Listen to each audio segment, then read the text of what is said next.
भूल गए कैसे एक ही बाण से तुम्हारे प्राण संकट में ला दिए थे मेरे भाई ने? भूल गए मेरे भाई अहिरावण ने तुम दोनों भाइयों को कैसे बंदी बनाया था पाताल में? भूल तो तुम गई हो शूर्पणखा, कैसे एक ही प्रहार से अपने कान और नाक दोनों खो बैठी थी तुम। अभी स्मरण करता हूं। नहीं लक्ष्मण, अधर्म चाहे जितनी शक्ति बटोर ले, वो धर्म की धरा पर पग नहीं रख सकता। ये शूर्पणखा नहीं, केवल उसकी माया है जिसका लक्ष्य है भय फैलाना। शूर्पणखा केवल संदेश देने आई है, उसे अपना कर्म करने दो, धर्म निभाने दो। अधिक समय शेष नहीं है तुम्हारे पास राम, जो करना है कर लो। हर क्षण के साथ तुम्हारी इस प्रजा को हम राक्षस बना देंगे।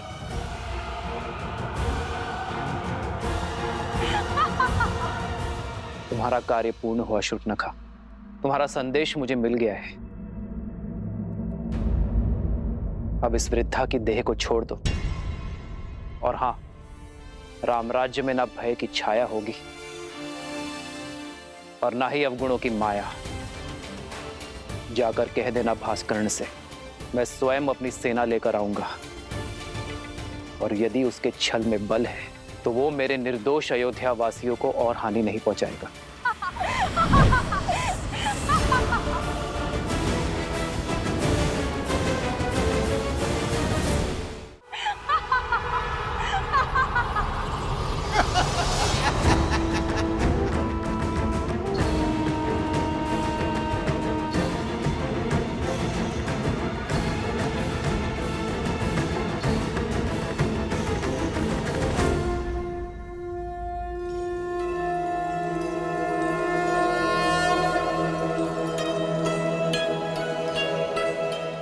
माता, आपने स्मरण किया? सब ठीक तो है ना माता? क्या किसी ने आपको सताने का दुस्साहस तो नहीं किया? जिसका इतना सचेत पुत्र हो, ऐसा शूरवीर पति हो और इतने सामर्थ्यवान देवर हो, उसे कष्ट पहुंचाने का साहस कौन कर सकता है भला?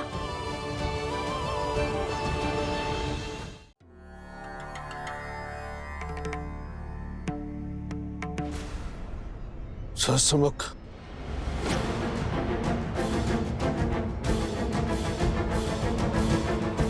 आपका आभास उचित था श्री राम।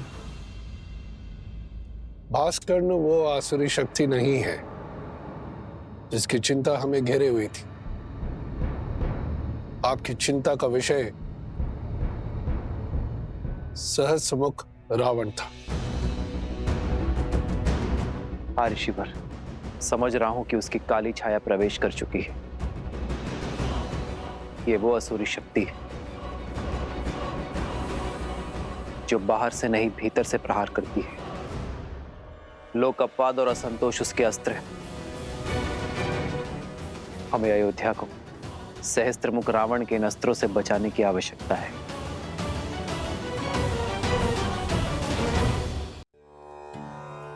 ये लो, प्रसाद खाओ।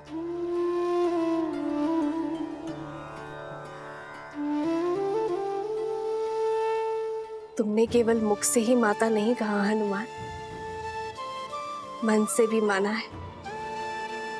इसलिए आज ये माता अपने पुत्र को उनका प्रिय भोजन खिलाना चाहती है। ओह, तो हमारी माता वचन अनुसार महाभोज का प्रबंध कर रही हैं।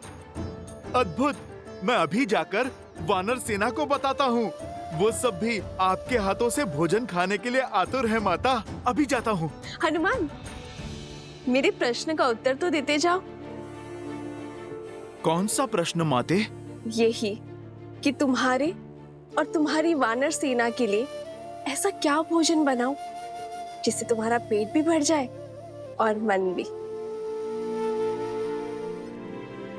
माता, ये तो बहुत कठिन प्रश्न है।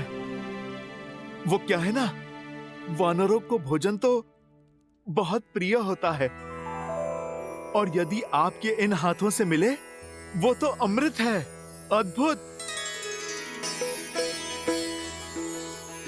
माता, मैं एक काम करता हूँ। मैं अभी अपनी वानर सेना से पूछ कर आता हूँ। वो क्या है ना, इसका उत्तर तो मेरे पास भी नहीं है।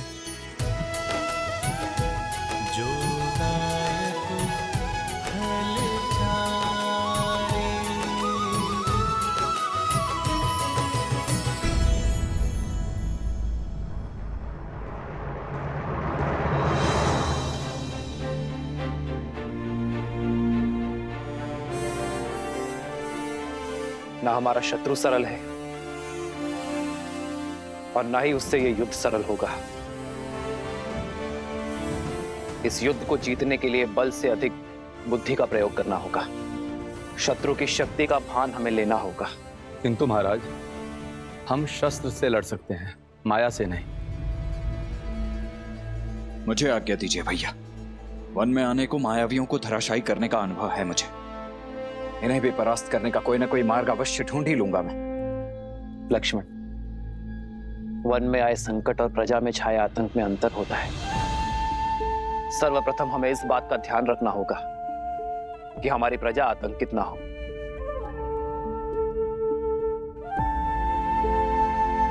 और लक्ष्मण, असाधारण शत्रु को साधारण रणनीति से नहीं हराया जाता। हमें सैन्य बल के अतिरिक्त कुछ और भी चाहिए होगा। भास्कर्ण और उसका पुत्र संघार दमन, ये दोनों साधारण राक्षस नहीं है। बल और छल के धनी है, माया विशेषज्ञ है, रक्तपात के प्रेमी है। जो भी इनके सामने आता है उसे वे मृत्यु के घाट उतार देते हैं। अपने माया के बल से वो अंधकार में भी प्रवीणता से युद्ध करते हैं।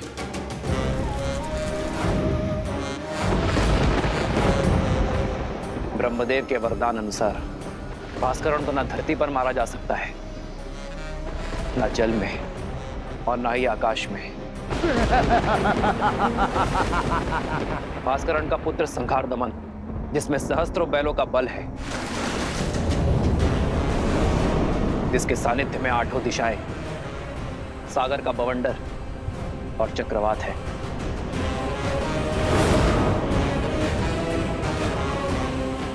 केवल यही नहीं राम, साथ ही वो उभयचर भी है, जो जितनी सरलता से थल पर रह सकता है उतनी ही सहजता से जल में भी जी सकता है। ब्रह्मदेव के वरदान के अनुसार उसकी मृत्यु जल के भीतर ही हो सकती है, वो भी तब जब उसकी श्वास नली काट दी जाए।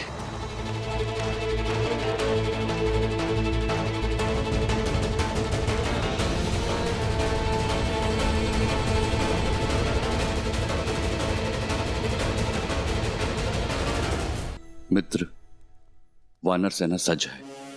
इस युद्ध में भी हम आपका साथ देने का सौभाग्य पाएंगे।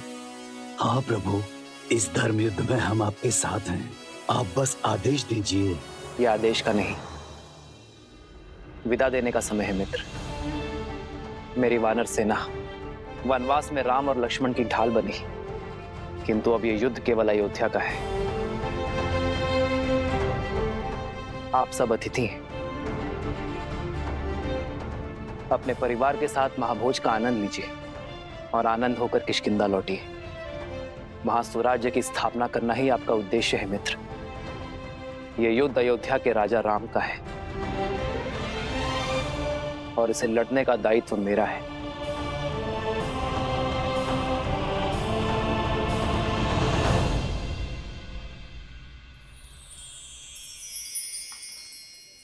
ये क्या है हनुमान? माता, ये खाने की सूची। इतनी बड़ी सूची? ये तो केवल आरंभ है माते।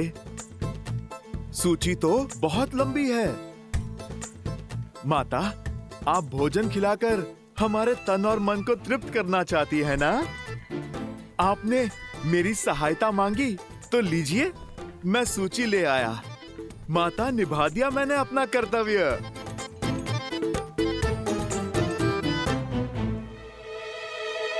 अब तो आप प्रसन्न है ना? हाँ, प्रसन्न हूँ। उर्मिला, चलो शीघ्र अतिशीघ्र भोजन बनाना आरंभ करते हैं।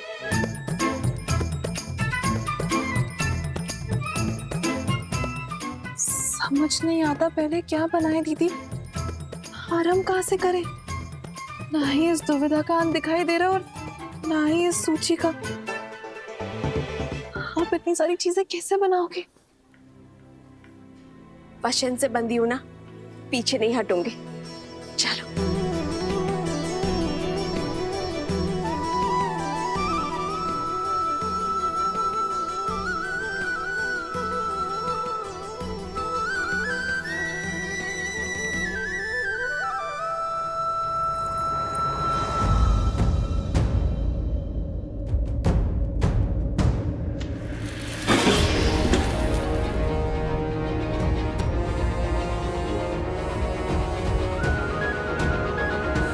सीता, दीदी,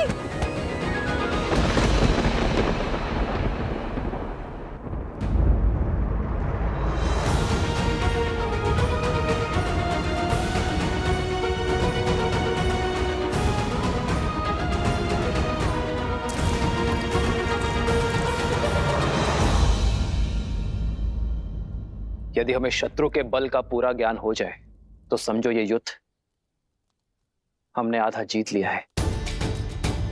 अब समय आ गया है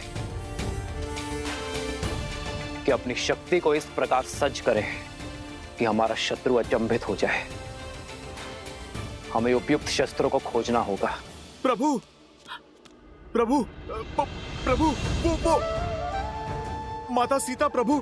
क्या हुआ सीते को?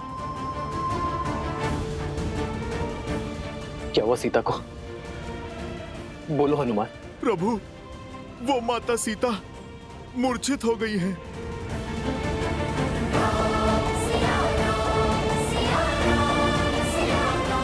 सीते,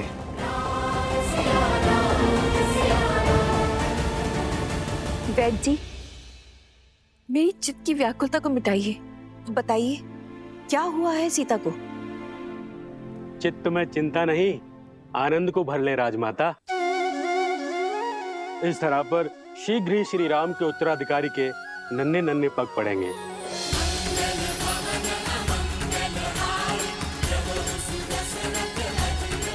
महारानी सीता रघुकुल का वंशज लाने वाली हैं।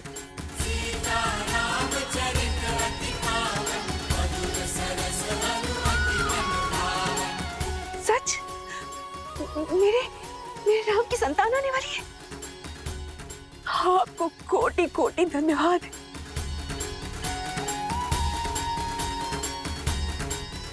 जाओ, राज आंगन का कोना कोना सजा दो। मेरे राम का उत्तराधिकारी आने वाला।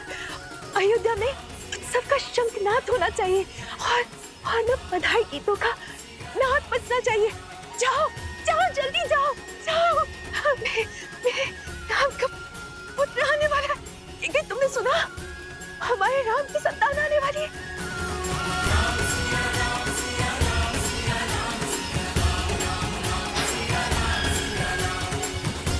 सुनो सुनो सुनो, शुभ समाचार है।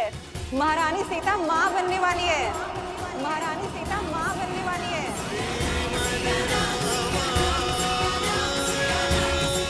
सीते,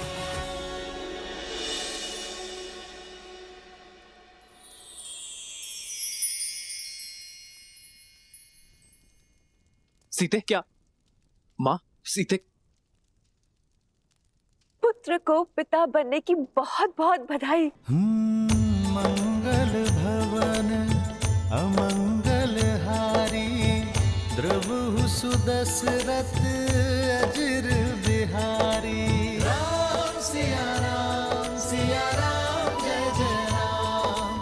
राम सिया राम जय जय राम। अरे अब भावों में बहती ही रहोगी या तैयारियां भी करोगी? पूरे राजमहल और सारी अयोध्या में उत्साह और उत्सव का रंग भी तो बिखेरना है। चलो चलो सखियों। हो हर्षित रही नगर के लोगा, करहि सकल सुर दुर्लभ भोगा। अब पहले से अधिक ध्यान रखना होगा तुम्हें सीता का। इस अवस्था में पत्नी का संबल और पति का साथ उसका प्रेम ही तो होता है। अहनिसि विधि मनावत रही, श्री रघुबीर चरण रति चाही। चलिए दीदी, अब पत्नी पति को समझाएगी उसे क्या सुविधाएं चाहिए। राम सिया राम सिया राम सिया राम, राम सिया राम सिया राम, राम सिया राम सिया राम सिया राम, राम सिया राम सिया राम।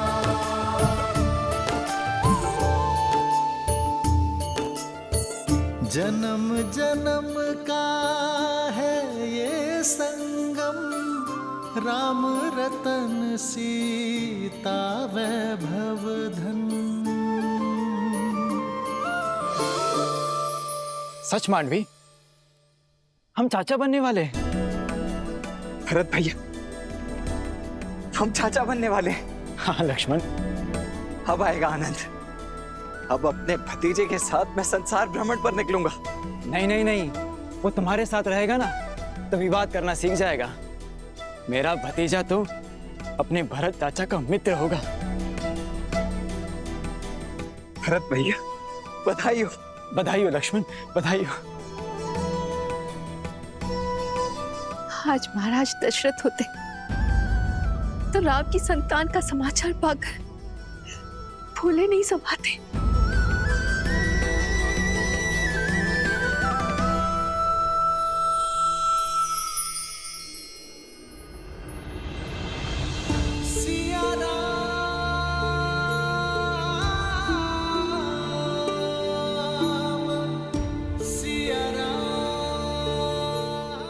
आपका मौन मुझे व्यथित कर रहा है।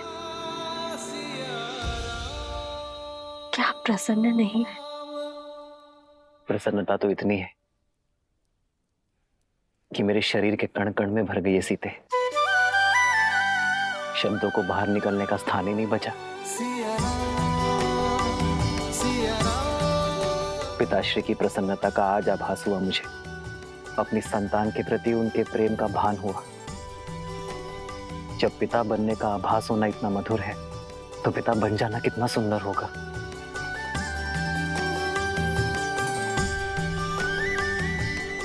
जीवन में सदा मेरा साथ और समर्पण दिया है तुमने सीते, किंतु आज उससे बड़ा उपहार देने के लिए तुम्हारा धन्यवाद। रघुकुल का कुलदीपक आने को है, ऐसे में महारानी का आहार विशेष और विशिष्ट होना चाहिए। राजमाता प्रणाम। मैया ने संसार का सबसे बड़ा सुख दिया है प्रभु को। आप उनसे कहिएगा अब वानर सेना भोज का 2 गुना आनंद उठाएगी। पुत्र तो माता की व्यथा समझ गया, किंतु क्या व्याकुल वानर सेना समझ पाएगी? सीता रसोई घर में नहीं जा सकती। 3 मास तक कोई श्रम नहीं कर पाएगी। होने वाली संतान के लिए माता का विश्राम करना अति आवश्यक है। भोजन अब वो पुण्यवासन संस्कार के पश्चात ही बना पाएगी। माता, ये तो शुभ है। कुमार और प्रभु श्री राम का भोज एक साथ हो जाएगा। और आप वानर सेना की चिंता ना कीजिए। हम वानर तन से चाहे कितने भी कठोर हों, मन से उतने ही भोले और कोमल है माता।